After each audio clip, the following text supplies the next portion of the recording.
Náhuatl 293 videos, profe Fernando Rivera Gómez. Tocaime, pronombres personales.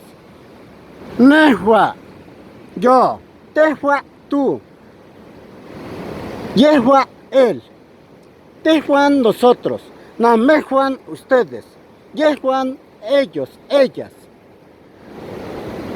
Achto, prefijos. No, mi. Mo, tú. Ni, su.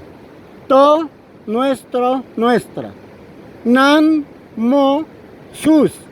Nin, sus. Una forma de conjugar es: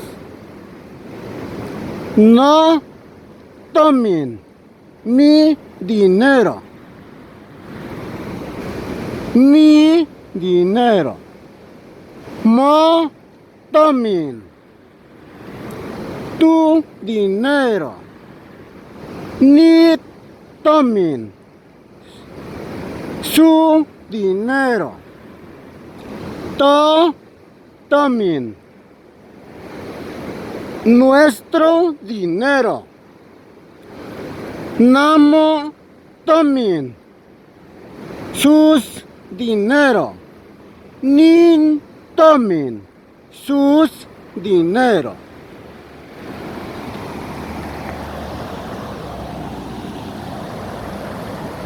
Soy monolingüe náhuatl. Trabajé 35 años, 5 meses y 2 días. Me gusta mucho la lengua indígena náhuatl. Quien guste aprender, que siga mis páginas en YouTube como Nandito Tomata, en TikTok como Nandito Tomata, en Facebook como Fernando Rivera.